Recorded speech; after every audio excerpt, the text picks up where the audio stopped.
Welcome to Jewels of the Trade. Today, I'll be talking about freshwater pearls with CPAA certified pearl expert and GIA pearl graduate Matt Harris of Matt Harris Designs. Matt has designed pearl jewelry for a number of celebrities, visited multiple pearl farms, and has lectured at conferences all over the world as a pearl specialist. Matt, welcome back to the channel. Hello, everybody in Jordan. Thank you for having me. I'm so excited to be here. It is so great to have you. I'm thrilled that you're here. Let's go ahead and just dive in. Matt, can you explain what freshwater pearls are to the audience? Sure. Luckily, they named them so nicely, like freshwater and saltwater, right? And so it's not very difficult. But for those of you that don't know, indeed, freshwater pearls are really just pearls that come from lakes and streams, freshwater, whereas saltwater pearls, on the other hand, come from oceans. Well said. For everyone watching, please leave any questions you have about pearls in the chat or comments if you're watching this after the fact. And please refer to the timestamps in the video description if you'd like to learn about a particular topic. Matt, let's start with white freshwater pearls today. These lustrous beauties available on your website are called fireball pearls. Can you talk a little bit about this term? Sure. Well, they're called another easy name, right? So they are called fireball pearls because if you look at them, they look like they're little fireballs shooting through the sky or comets. So fireball pearls, and we all just tend to call them that in the trade. Some people call them comet pearls. There's some other names. But these have been kind of all the rage since they were developed. And it's a way to wear pearls and not wear that traditional round strand. This shows off pearls in the sense that pearls can have personality. They can be unique shapes. And I think when these came out, people were like, that's a weird shape. Now people are like, that's fantastic shape. What causes the pearl to form this way? Well, it's kind of complicated. Those pearls generally take more time than a regular freshwater pearl. And without getting into it too deep, so to speak, when you culture a pearl, a freshwater pearl, there's a technician that's going to take a piece traditionally of mantle, so it's tissue from another mollusk, and insert it into the mussel. And that tissue will then create a pearl. And in some cases, they put a nucleus inside of the mollusk. And I'm trying not to get into it too much. These guys in particular, though, are a little bit different in that these usually happen not during the first harvest, but after a pearl is taken out of the pearl sac. And usually that could be, say, a coin pearl or some other shape of pearl. Then a bead is put right back into that pearl sac. Now, nobody knows exactly why the tail is created, but it's probably the nacre filling the void, the kind of an empty spot next to where the nucleated bead is put in. Kind of think, somebody used this example once of taking a ball and putting it into a bag. And let's say you take like a handball and you stick it into a bag. The ball's going to be flush against one side, but on the other side, you're going to have some loose, empty space. And it could be that nacre just filling up that space. You are a wealth of information, Matt. Thank you for that detailed explanation. I want to take this chance to ask you a very popular question that I've been getting, that I've been seeing on the internet a lot. Are freshwater pearls natural or cultured? That's probably the biggest question that I get, and not necessarily worded that way, but people want to know, is this pearl natural or is it culture or is it what? And it's a great time to explain that. So it really comes down to this. So when you use the word natural in the pearl industry, a natural pearl is a pearl. Think of what you grew up thinking of, these people going down and diving and pulling up an oyster out of the ocean and opening it up and finding this random pearl. So natural pearls are pearls that form in mollusks that aren't aided by humans. Cultured pearls are pearls that are a partnership between humans and nature. And like I just went through this example of somebody nucleating or putting the irritant into the mollusk and then the pearl being created around that irritant. So natural, completely out in the wild, completely haphazard, and cultured is a human, a farmer nucleating that. Now, both of them are real pearls. So if you say, is this a real pearl? They're both real pearls. It's just that one is completely natural, accidental. The other one has human intervention, and that's cultured. So freshwater pearls are cultured pearls. Amazing. If anyone has questions about pearls, please leave them in the chat or comments if you're watching this after the fact. You can also refer to the timestamps in the video description if you're looking to learn about a certain topic. If Yeah, you, and we'll get back to you. So we love questions. So if yes, one of us or both of us, or we'll find a way to get back to you. And you can also leave comments on my YouTube channel. It's all about pearls as well. I get a hold of everybody and respond to every question that's asked. absolutely. And if you'd like to purchase any of the pearls that were shown today, they are on Matt's website. There's a link in the video description. So be sure to check that out, browse the collection, do a little shopping, treat yourself. So let's go ahead and move on to this shape. Matt, what do you call this shape of pearl? Can anybody guess what I call this? Now, this is a Matt thing. It's definitely not an industry thing, but I call it the Betty Rubble necklace because it reminds me of Betty Rubble and those big stones that she wore around her neck on the Flintstones. You guys know what I'm talking about, right? Yeah, so these are also freshwater pearls. I just happen to call it the Betty Rubble necklace. And I like it as well because you'll see that I love the perfectly round, gorgeous pearls that you're used to seeing Audrey Hepburn wearing and in the movies and the Queen, etc. But one of the things I really love about pearls is pearls have personality, and there's very few that are actually perfectly round. This is a great example of pearls that are not round and have personality to them. So Betty Rubble pearls. Absolutely. And then they're technically, I mean, the technical term is Baroque, right? Yeah, so you can get kind of held up in the terms, right? So you have generally round and you have off round, which isn't perfectly round. Teardrops, which you can imagine is the shape of a teardrop. As a matter of fact, the old Greeks used to think that pearls were Aphrodite's tears of joy because there's a lot of pearls that come up teardrop shape. And you've got Baroque, and Baroque are pearls that aren't round, that aren't symmetrical. And you can kind of see these guys, there'll be a little movement one way or the other, or a protruding area one way or the other as well. And we've got some Baroques coming up later in Tahitian pearls as well. So Baroques are all over the map in terms of where they're made, but they really just mean that they're irregular. As a matter of fact, I think the word Baroque is French. I think it means irregular. Oh, we'll have to. But the odd thing about that is that it's really the round pearls that are irregular. Because there's so few of them, you get like maybe 5-10% round, perfectly round pearls. So aren't they the irregular one? Maybe we could call those Baroque. That's so true. Two Genders has a question. Matt, how fragile are pearls? They're pretty fragile. Yeah. They really are. And, one way that you can keep them from being so fragile is to take care of them. They love feeling the oils of your skin. I live here in Texas, and I actually let my pearls out in the summer in the garage and let them soak up that moisture all the time. You don't want to keep them in like an airtight case because they'll get brittle. So they are pretty fragile. You do need to be careful banging them against things and whatnot as well. But make sure that they're not airtight and give them some moisture. Don't give them perfumes or lotions or any of that stuff. But just, I wear one every day. Sometimes I take this and I just put it under my shirt and let it kind of soak up, Matt. I love that. They're meant to be worn. Matt, Yeah. There's another really popular question that we've been getting a lot. Are freshwater pearls good quality? I think that this is not a cop-out question. I really think that good quality, well, there is quality and there's beauty. So often beauty is because of good quality. I think a beautiful pearl is a good quality pearl in most cases, but beauty is, to the beholder, as they say, right?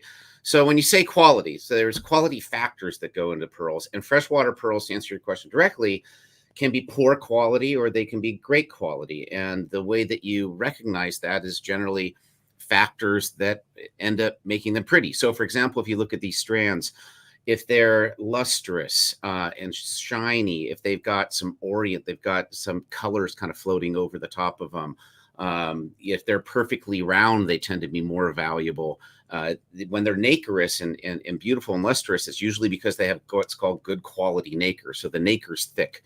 So yes, there is good quality and bad quality. The way that you would distinguish it is like this necklace that I'm thinking that's Jordan's neck. Yeah. Okay, beautiful. If that were, say, completely pasty with no sort of shimmer, they would be lesser quality pearls. Excellent. Or if they had a lot of pits and holes and whatnot, you can look at that as maybe lesser quality too. Yes, and I think, like you said, beauty's in the eye of the beholder. There's a huge range of pearl styles that might be more affordable, and maybe they're not considered the highest quality, but that doesn't mean that they're not rare. It doesn't mean that they're not amazing, that they're not beautiful. Pearls, in Yes. my opinion, are all beautiful. I'm really not that picky when it comes to pearls. Let's go ahead and move on to these. Matt, I'm obsessed with this color. Were these pearls dyed? What's going on? Well, talk about high quality. So that's a great segue. So look at the nacre on these, the luster on these. You can see the Jordan or whoever's photographing these kind of It's in me. the yeah. I can see your reflection in there and the light, and you're standing right in between whatever that light source is, or maybe Mm-hmm. that's the Mm-hmm. camera. Yeah, two So separate they've lights. got they've got great luster.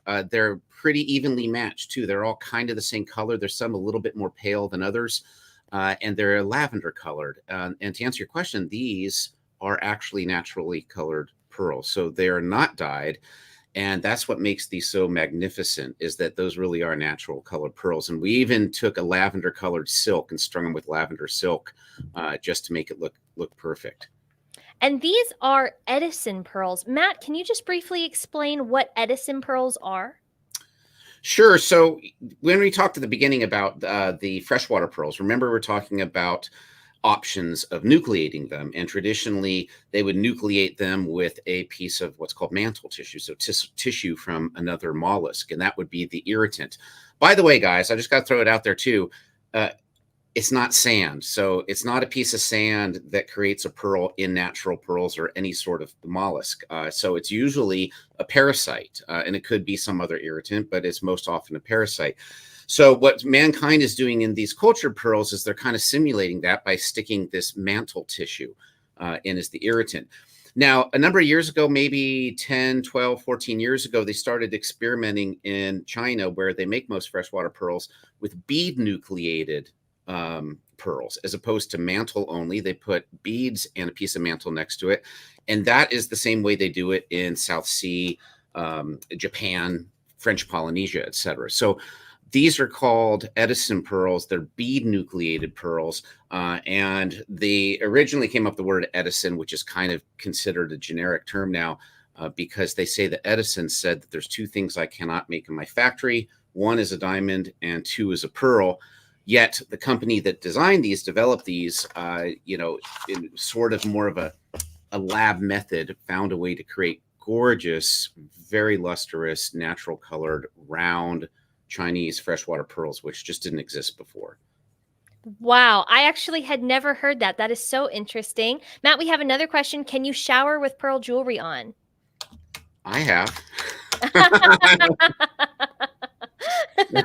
It depends on how fast you get in the shower and why. So go for it.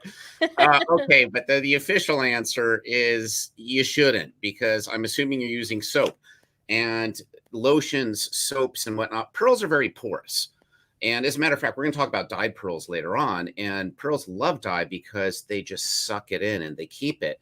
And they'll suck in anything else too. So it's going to be your soap. It's going to be your shampoo. It'll eventually dull them out, ruin their color. So don't. I accidentally get in the shower with this one that I wear every once in a while, and then I've got to just go, no, I'm taking it off. So I don't recommend it. Let's go ahead and move on and take a look at these incredible pearls, also Edison. Matt, I have to ask, how does color affect value in freshwater pearls? Good question. It's the same, I think, as any pearl. Whereas the prettier they are, again, the more expensive they are. It's the way of life, not just with pearls, with a lot of different things. Now, sometimes in the gem industry, there's a particular color in a gem that happens to be the hot trend. Maybe it's like a neon blue tourmalines or whatnot. So there's definitely trends, but in general, the prettier is, the more expensive it is. Now, freshwater pearls, up until recently, as I was just talking about, they weren't producing these beautiful colors, let alone the incredible metallic luster that you see. And so now that they are, these are pricier than other freshwater pearls, yet they're not generally as expensive as, say, a South Sea pearl would be, or a Tahitian pearl, etc. So they've got their own kind of Are they more valuable because they're Edisons or because of the color, or is it not because they're an Edison, but it is because it's large? What's the factor there? Yeah, both, because we have Edisons that are, say, white, that are maybe a little pasty. Those are going to be less expensive than these, and there's also Edisons that are like this, but maybe not so lustrous, which will be less expensive. But there's Edison pearls that are like this, but more lustrous and more smooth. If you take a look at these, they've got kind of like a little rippling effect on some of them, so they're not perfectly smooth and they're not perfectly round. And so the value factor for pearls covers all of that. You've got size, how big they are. You've got how round they are, perfectly round being the best. You've got blemishes, perfectly blemish-free being the best, thus the most expensive. And in the strand, you've got matching, which can contribute to its color, because as you'll see in some of these other strands we come up with, I think the South Sea one, for example, is very well matched. So they tend to be more expensive strands if the colors are perfectly matched. So and the quality of nacre is another one as well. So the thicker the nacre, the more lustrous. All of those contribute to how much you're going to pay. Now, this particular strand, and me as a designer, I actually like making pearls and pearl strands sometimes that don't match on purpose. So these pearls were put together to be a little messy on purpose, because I wanted to make this particular necklace look that way. I wanted your eyes to kind of jump back and forth between each pearl and pick the one that you like the best. So I've got pearls. If you cut the camera to me, here's one in front of me that just happens to be in my desk, for example. Similar, but these are all just very pale kind of copper, right? And they're perfectly matched, which somebody may prefer. Beautiful. They're But gorgeous. sometimes it's fun just to like mix it up a little bit, I think. Definitely. You should just have all the pearls, all the colors, all the types. So, Matt, we have a fantastic question from Dake. He wants to know if Akoya are the only white pearls. No, good question.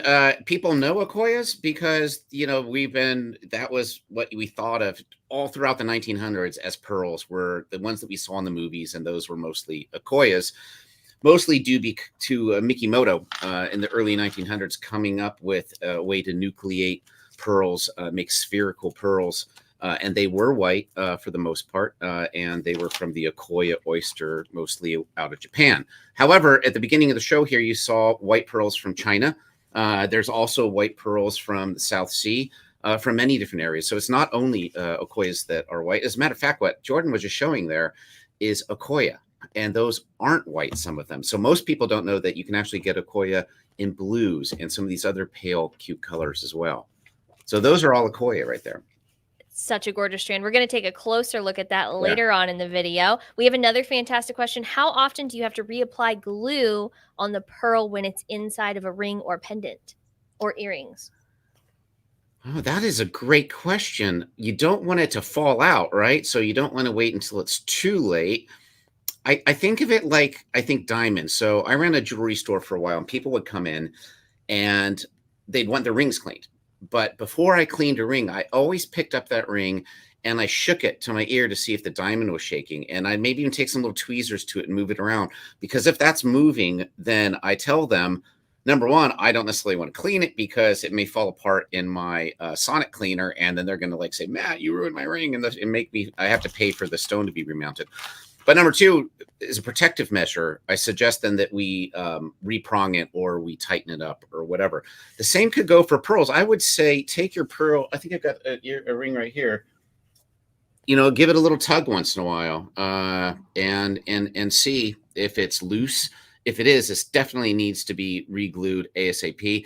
It should be a great glue job from the very beginning, so you should never really have to worry about it. But yeah, I come across that sometimes.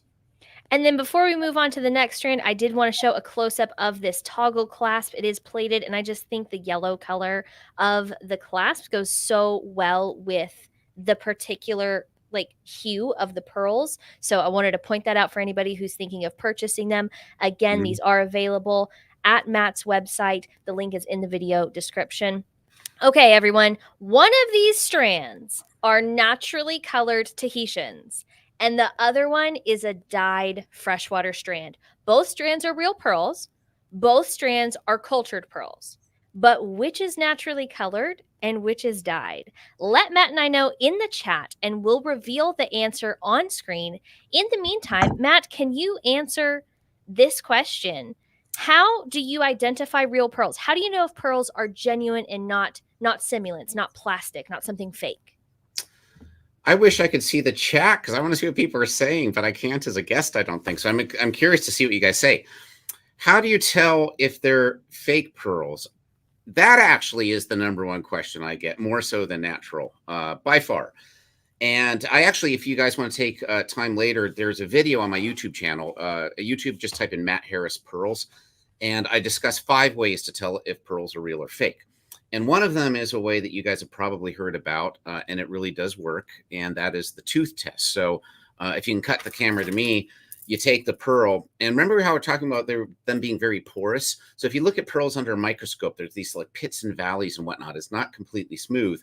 And if you put them at the bottom of your tooth and scratch it very lightly, it feels like some fine sandpaper. So that's one great sign to see if they are real. Now, a fake pearl, a plastic pearl, a glass pearl with some coating on it will generally be smooth and it'll kind of slide right off your tooth. Now, okay, you're going to be at a garage sale, right? And you see the old lady's estate pearls there with all this dead skin on it, right? I mean, you're not going to go ahead and do that. But there's other ways. Just rub them against each other and you're going to still get that same sort of feeling. And then take a look at the video, and there's some other kind of signs as well. But the tooth test is great. Can I tell you a quick story about the tooth test? Definitely. I don't know if I should tell a story. Is it gross? Is it a gross story? No. But I'll tell you like how. Putting people's pearls in your mouth, that can be kind of weird. It was kind of weird. So I'm at this bar. Let's start it that way, right? In Sonoma, California. And if you sit down next to me and you're wearing pearls, I'm going to ask you about it. So that's just what I do, right? It's my jam. So this girl sits next to me and she had these pearls on. And I looked and I said, wow, those are great. Tell me about your pearls. And she said, I really don't even know if they're real or fake. Somebody gave them to me. And I said, well, I know how to tell. And she goes, oh. And I said, would you like me to tell for you? And she goes, sure. And I said, can I put them in my mouth? This is a few drinks in, right? And she goes, well, sure. So I lean over and I lift her strand up off her neck, and scrub on my teeth. I'm like, yeah, those are real pearls. You know what she said? What? What are you doing after this? Oh, oh no. Anyways, oh gosh, that's Matt, you and your story. stories. Oh my goodness. All right, well, let's go ahead and see what everybody guessed in the chat. So it looks like everyone's thinking that the lighter strand is dyed. I think you guys are going to be quite surprised at the answer. So let's go ahead and reveal these are the dyed freshwater pearls for only $175. Again, you can buy these on Matt's website. Is this the only strand you have like this, Matt? No, I actually really love dyed pearls. And some people think don't buy dyed pearls for whatever reason. And I have to tell you guys, the first pearls I ever bought were dyed. And I was getting married and we decided to buy pearls for the bridesmaids. And they were wearing like a kind of a eggplanty gray sort of color. And so I went pearl shopping in the LA Mart in Los Angeles. And I found these pearls and I was trying to learn about them, but I really didn't. They didn't even know if they were dyed, or if they did, they didn't tell me. Ultimately, I found out later they were dyed pearls, but you know what? They matched the wedding dresses perfectly and I was happy I bought them. Like I said before, pearls are very porous. They love dye. So if you need a certain color, it's very possible to dye pearls a color. Now, this one happens to be kind of chocolate dyed. And if you look at them and move around, this is why some of you guys probably thought that these were the natural, is that even with the dye, they tend to have that green and purple sort of overtones to them. So they're really cool, depending on what kind of light you're looking at, what angle they change colors. And a lot of dyed pearls do. But these are dyed freshwater pearls. They probably started out very kind of pale, creamy color. How can someone tell that they're dyed and not natural? There's some signs. If you're in it for a while, you can just look. We in the industry can look at that in a minute and just know that they're dyed. But without that, that's also on, I think, the same video on YouTube. It may be a different one. There's signs. For example, you can see a concentration sometimes of the dye around the hole. Take a look down the hole, the drill hole. And if you see a concentration of color, that could be it. Or a pit like the one that's on your finger right there may have a concentration of dye in it. Or there could be unevenness, which is another way to see of the dye job. So there's way to tell. I'm telling you another quick story. When I started in this business and was working on dyed pearls, I get a call from a guy, and he is Kate Flannery's boyfriend from The Office. I don't know if you guys have watched The Office, Kate Flannery. And she was going to a red carpet event in LA, and he said, "Hey, she's going to wear a red dress, and she has like red hair, and it's gonna be a red carpet event. Matt, will you be able to make some red pearls?" I'm like, "Well, sure." So I didn't have any, but I knew some vendors that dealt in Chinese freshwater dyed pearls, and I called one up and I said, "Can I get some red pearls like ASAP?" They sent them to me. Got them. I made the necklace. I gave it to her, and then I get a call from him that night, and he goes, "Matt, the color is bleeding on Kate's neck." And so I didn't That can wait long happen? enough. Yes, because they were just like so freshly dyed, and it was like a hot summer night in LA.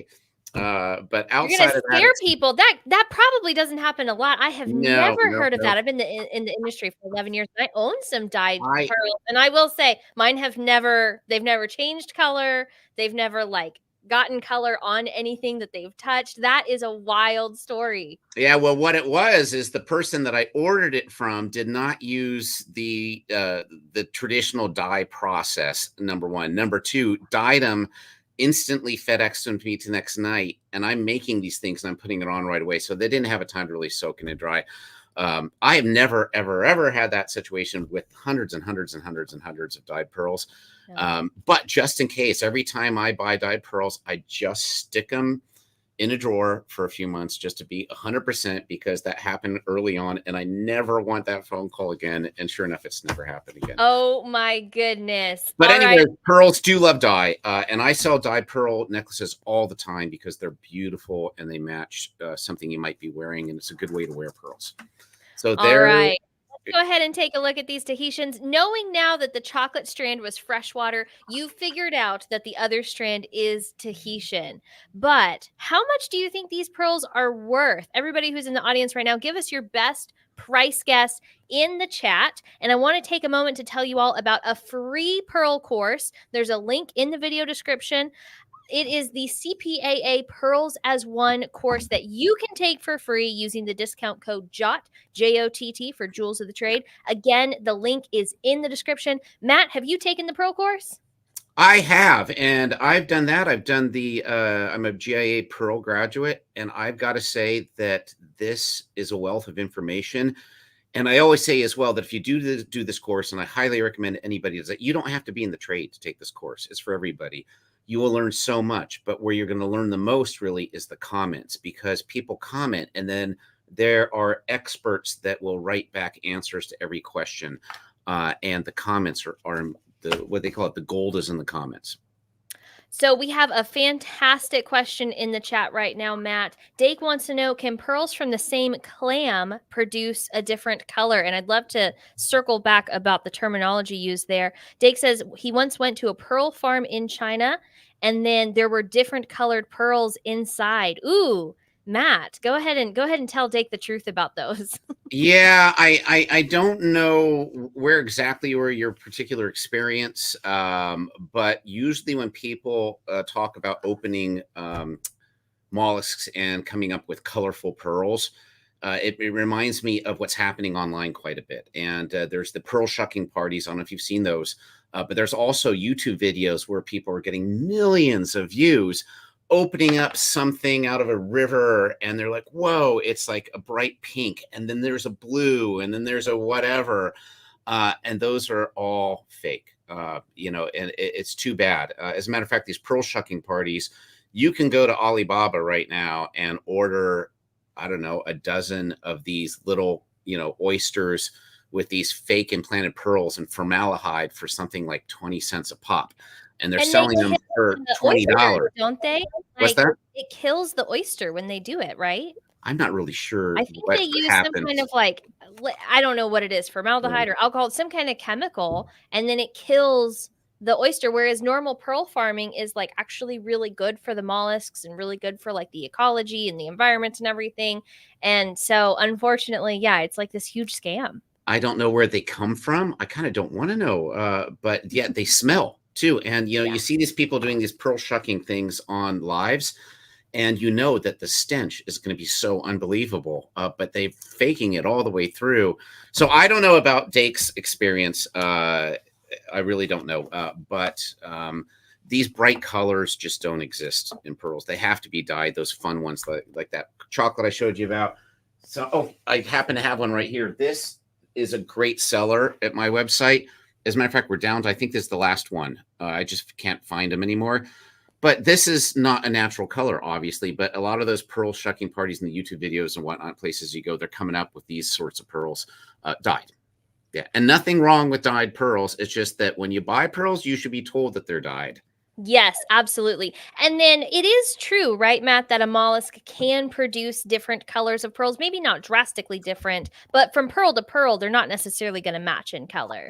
Yeah, and so you can have, say, maybe a creamish and a whitish and a like peachish, and you know, that sort of thing. And a lot of mollusk will create a pearl that is the color of the lip of the pearl. I'm looking around here for an oyster. I probably have one on my desk. Well, and only certain mollusks can produce black pearls. So, for instance, most, like the vast majority of pearl producing mollusks aren't going to produce black pearls at all. That's right. As a matter of fact, that necklace comes from this oyster. And if you take a look, well, not this particular oyster, although I did pick this oyster up out of the ocean in Tahiti a few months ago. Wow. But that comes from this particular type of oyster. And the Tahitian pearls tend to pick up the color that is on the inner side of these lips. So some of these, this one's kind of, you know, greenish gray, but sometimes you'll get them purplish and whatnot. So the pearl tends to pick up on the color of the inside of the lip of the oyster. There's the backside if you guys want to see what it looks like. Very, very cool. All right, let's go ahead and reveal the price on the Tahitian keishi. So the guess was $1,500. Good guess. Well, that's a very good guess. Very, very good guess. Let's go ahead and reveal the price. The price of the pearls on the right, the Tahitian keishis, are $19.50. Very different from the $175 chocolate pearls, which is another reason why it's very important to know if the pearls that you're buying are dyed or naturally black, which, of course, like Matt said, you can tell by looking. And so as you watch videos like what Matt and I have on our channels, you'll learn a lot more about that. So, Matt, what makes Tahitian pearls different from freshwater pearls? Because these are not freshwater. These are actually saltwater pearls. Yes, the pearls on the right that aren't dyed, those there are Tahitian keishi pearls. And so Tahiti is one of my favorite area. They say Tahiti, but Tahiti is an island amongst this huge, huge area called French Polynesia. And there's multiple pearl farms throughout French Polynesia. And people just call them Tahitian pearls. Or if you've heard the term black pearls, that's another thing that people call Tahitian pearls. It's the same thing because they tend to be blackish in color, but they can be down to kind of a silvery white to a very, very dark jet black. So they can, and everything in between. What makes them different is really that oyster that I just showed you. In this part of the world, you've got this particular type of oyster that makes these black pearls, and you just can't get them anywhere else. That's the only place that you can get them, and people have fallen in love with them since they started producing them in mass. Not really even until the 60s, so they're in the pearl world generally somewhat new, if you looked at it that way. So late 60s. Tahitian pearls are not necessarily this shape. This is a pretty unique shape. This is called a keishi. Yeah. Matt, can you explain what keishi pearls are? They're super special pearls, and one of my favorites. And you can see that everyone is just completely unique. When we were talking earlier at the beginning about putting that mantle tissue in, or a nucleus, a bead, into a mollusk, and it creating the nacre around that irritant, this is a pearl that's made of 100% nacre. So it usually happens as a byproduct of the culturization process. So let's say you're culturing a pearl and somehow that mantle gets separated from the bead that's supposed to be next to. What's going to happen is that bead's just going to float off, and the mantle is going to create the nacre around itself and be a completely free form, what they call keishi pearl. So they tend to be small. Keshis also occur naturally, and a lot of them are just tiny, tiny little things. When I open up oysters in French Polynesia, I tend to get keshis all the time, but just really, really teeny ones. And I'll open oyster after oyster and get 1, 2, sometimes even 3, way smaller than that. Stuff you can't really even use for jewelry, but it's kind of special, kind of magic to me. So they're accidental. People aren't, they're not plentiful because of that. And the farmer would much rather have a gorgeously nice round, big pearl come out of that oyster. But sometimes you get these keshis. As such, they're more rare and they cost a little bit of money. They're beautiful. They're fantastic. Now, what is this shape called? These are still Tahitian pearls, but they're obviously not keshis. Right. So we were talking earlier about shapes. So these aren't round. They're Baroque pearls, and there's a few of them in there that you see the circles that are going around those. Yeah, some of them have them right in the middle. Some are at the top. Some of them are perfectly symmetrical. Some of them aren't really. So these are called circle pearls. Some people call them, or circle pearls, and that. Another easy naming convention. It just means that there's the circle around the pearl. These are Tahitian. Again, they're more Baroque shape, not round. And a circle pearl is a type of a Baroque shape, a type of a Baroque pearl. How does the circle form, you might think? And that's the thing that they say. I asked a farmer, and he said, if we knew that, we'd stop it, because they would rather have the perfectly round pearl come out. These, they can't sell as much as a perfectly round pearl. But again, I love working with them because it shows that my necklace has personality, and it's definitely the only one of its kind that's going to be just like it. So I love, love, love. Oh, I almost brought it in for you. I actually left it in the car. I have this T-shirt that I had made, and on the back it says, I like them big and Baroque. So I like pearls. I love that. Right? I love wearing that. And people that don't know pearls, raise an eyebrow, but the other people that get pearls say, wow, I love it. So that's pearls with personality. Funny. Yeah. These are priced a little lower than the keshis that we looked at. So the keshis were $19.50, and these are $1,050. What are the factors that make that like $900 price difference between the two strands? Just the rarity of keshi. Yeah, that's wow. it. There's two things going on. One thing is that keshis are rare. The other thing is both of these, honestly, are very great priced. I just don't tend to price things as much as I should. I get in trouble for that all the time. My family is always telling me, what? You should price it for more. So they're both really well priced. But to compare the two, keshis are much, much more rare than Baroque Tahitians and circle pearls. And that's really it. Now, these have great luster, and it's a pretty fun kind of silver to them. So they're not dark. They're kind of a bright, lively silver, which is kind of cool. So I love those as well. But if these were, say, darker with peacocky purples and greens kind of floating over the surface, they'd be even more. So all those come into play when it comes to Tahitian pricing.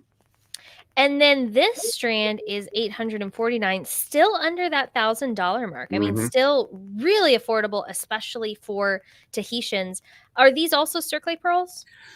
Yeah, some are. So look at that one right on your finger there. Now that one is kind of cool. The one with the brown stripe on it.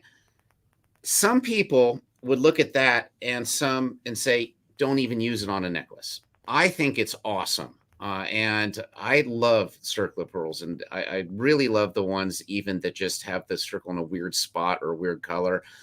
And that's what these are. But these are also very huge. So in the value factors, they're very big pearls. I think they're 13. Oh, it's on the screen. 13 to 14.5 millimeters.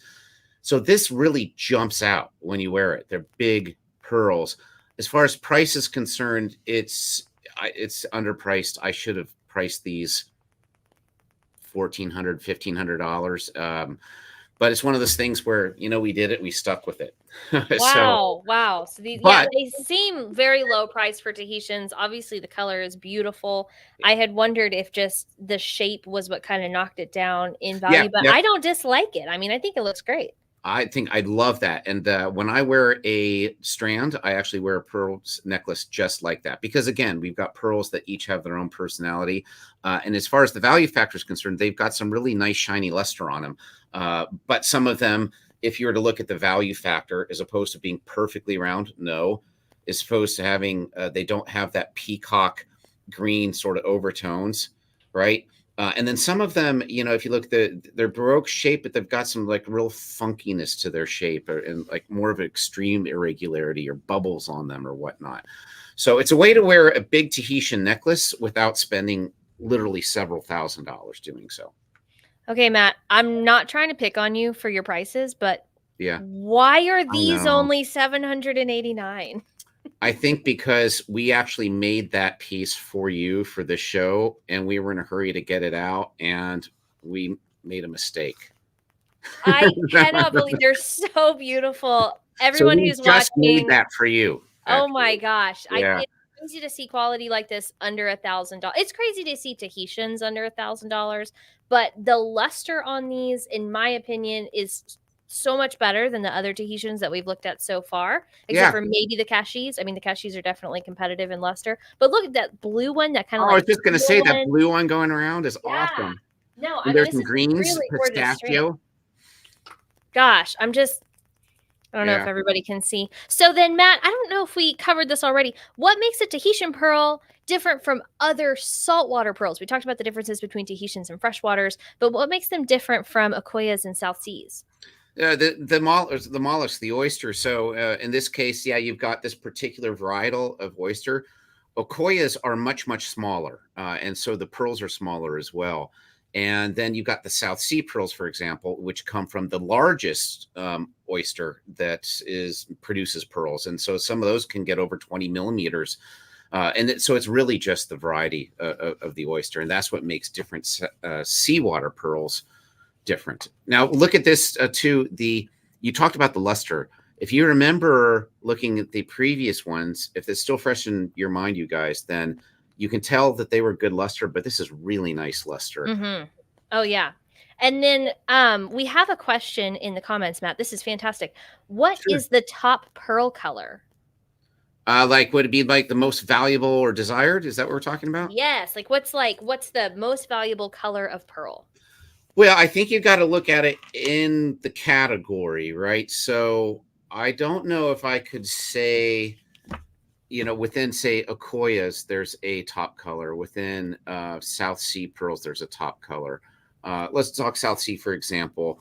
And a lot of it really honestly has to do with preference. So, well, you're showing them right now. So these golden yellow South Seas to me, especially when they get really rich and look like 24 karat gold, that's a top color.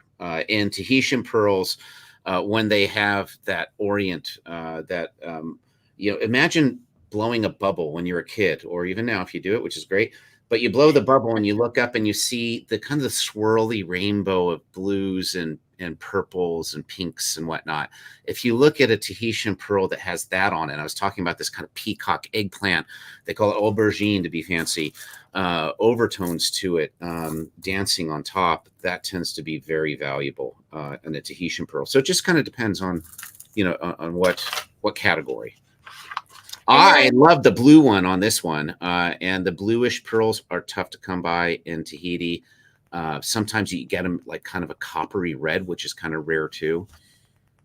I Can love you how show much us the class? personality they have. I wanted to show, I don't know if it's in focus. This is a It's hard to see in comparison side focus, by yeah. side. Oh, Dagnabbit. there you go. There we go, of the higher luster. There we go. Higher luster Tahitians versus the strand that we looked at before that you had mentioned. There is a noticeable difference between these two strands. Although I got to say, now that you're holding it, keep it there above your thumb on the big strand. There's this. Do you see those purple and green overtones to it? Oh, yeah, right here. Yeah, look at that beauty. So that's got the Gorgeous. purples in it. That's what I was trying to describe. So Like that's oil really on cool the road when it starts to rain. Yeah, that's another great example. Right. Could we see the clasp on that smaller one? I don't remember the clasp I put on there. It's I have a it's a bean clasp. Okay, gotcha. A what? A what kind of clasp? I call them a bean clasp because they look like beans. That's adorable. I don't like using the boring clasp that you see. You know, I'm trying to come up with a nice way to say it. The old lady clasp, because I can't figure out another way. There's nothing wrong with old ladies. It's just that I like a clasp that you can feel confident putting it on the front of your neck or kind of offset. that's interesting. And I like them easy to take in and out as well. And that's what that clasp is. So I call that a bean clasp. It's important to be able to put them on by yourself, especially ladies. Mhm. If we don't have somebody to help us, or if we're running late and we need to move in a hurry, we need to be able to put it on and off without trouble. So that's why I love these like independent woman clasps that you've put on your pearl strands. They're very empowering. I still don't understand how you guys can put on bracelets. That's like the worst. I We mean, have they're our so methods. hard. We have Okay. tricks. Let's go ahead and take a look at these Akoyas, Matt. So these are Akoya pearls, another type of saltwater pearl. What makes these different from freshwater? And I guess what I'm really asking, Matt, is can you look at Akoya pearls and know that they're not freshwater? Generally, yes. Akoya pearls are known for being like the kings of luster. I mean, they're so incredibly lustrous. And when you get to like the really, really top Akoya pearls, it's literally just it stops you in your track how lustrous these can be. And so you'll look at the luster right here on these. These are gorgeous luster.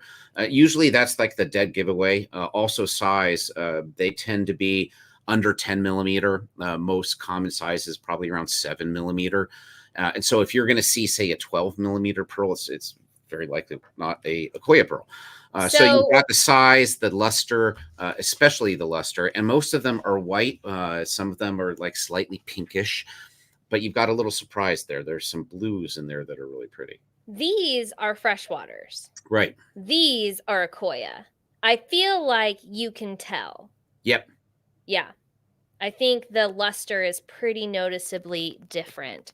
On this strand, would it be more expensive if the pearls were all the same color?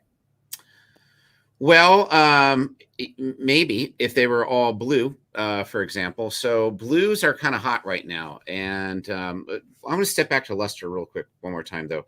So you can get an Akoya pearl that doesn't have a great nacre quality or great luster. And in school in GIA, when we're looking at pearls, we take these and we put them under a light and we kind of roll them around. And if you can see through to the nucleus, then it doesn't have a great luster. It's not like a thick luster because it's the thick nacre. I'm sorry, thick nacre.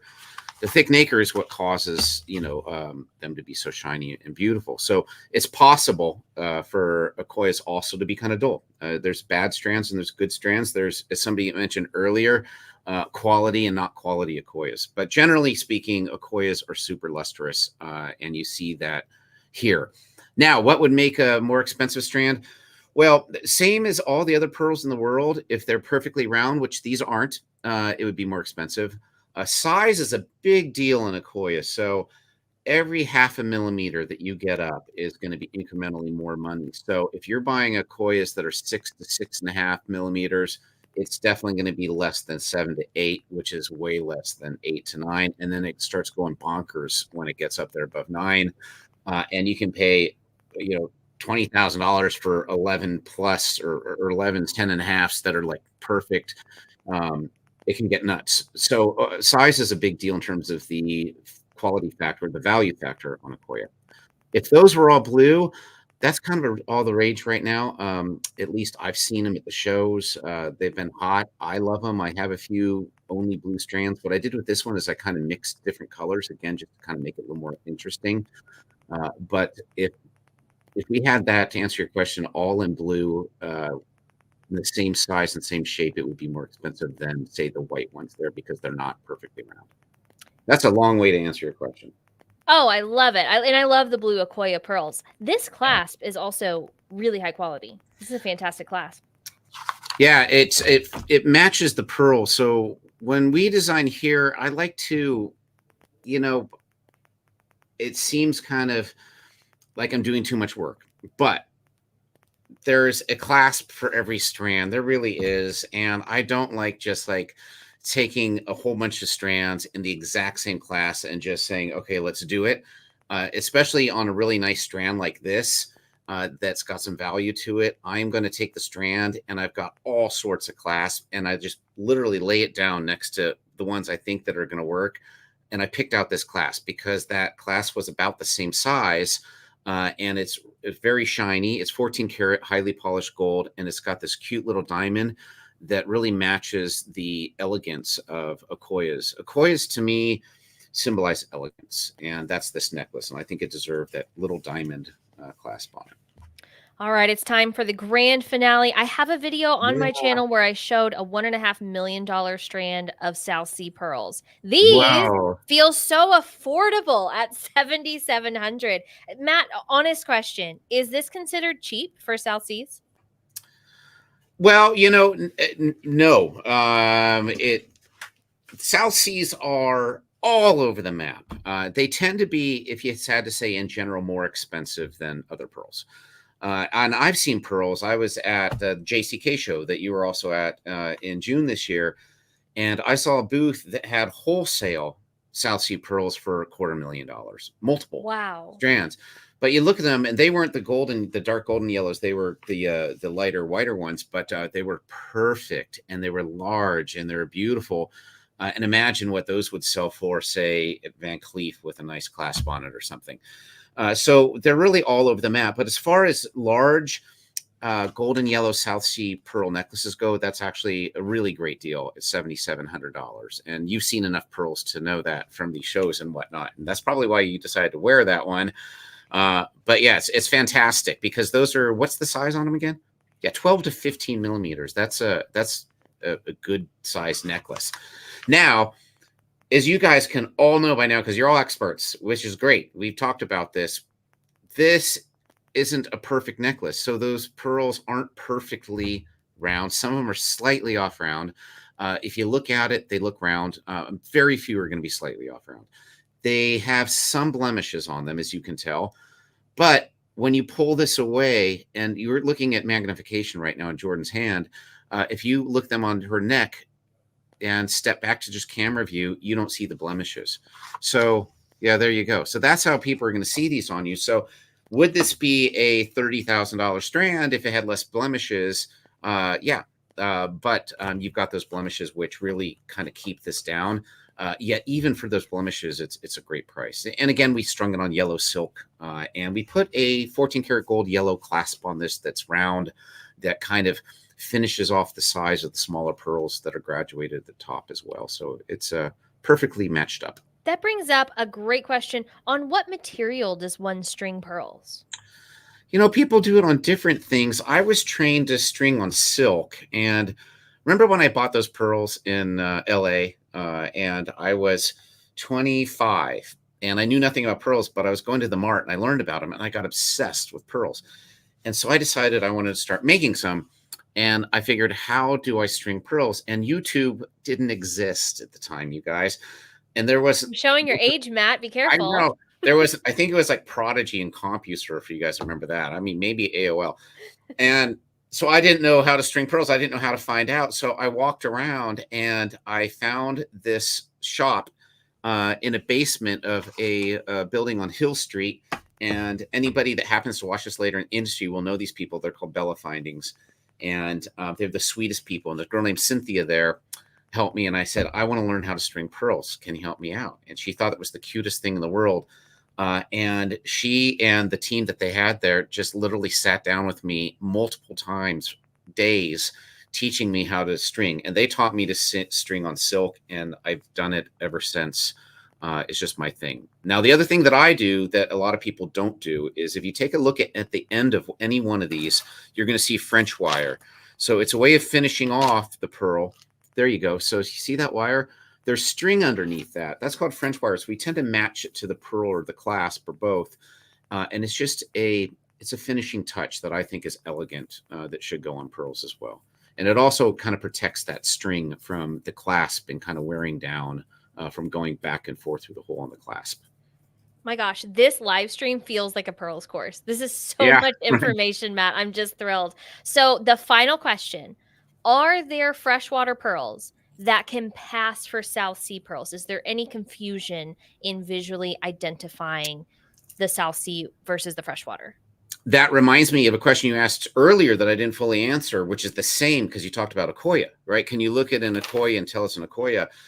With these nucleated freshwater pearls I was talking about earlier, they're getting so good that it's very, very, very hard in many cases to tell whether or not, just by looking at it, even me looking at it, or any of us in the trade, it's very hard to tell sometimes whether some of these pearls are freshwater bead nucleated, or if they're Akoya, or if they're freshwater bead nucleated, or even South Seas. So that's pretty crazy. difficult. Freshwater pearls used to be like really low quality, right? Like back in the day, they weren't even round. I mean, I think they were just kind of like tiny, like tiny little ricey things, and yeah, that's right. And like, you know, $3 a strand. That's right. Yeah. So it's come a long way. The technology's come a long way. It is, you know, and it has. And, you know, there's South Seas are feeling it, and same with Akoya and all the nice pearls in the world. Not so much necessarily Tahitians, I guess, but I just have to tell it like it is. And the reality is that there's some incredibly beautiful bead nucleated freshwater pearls out there on the market, and I use them all the time. I talked to a store. It's been 2 years ago this month, maybe 3 years ago, that sold a purple strand, the lavender ones that we were looking at earlier, but bigger. And I think it was only maybe like 13 to 16 millimeters, but for $18,000 in their store. So, but look at them, you know, how could you say no? They're beautiful. They're gorgeous. They're gorgeous. No, absolutely.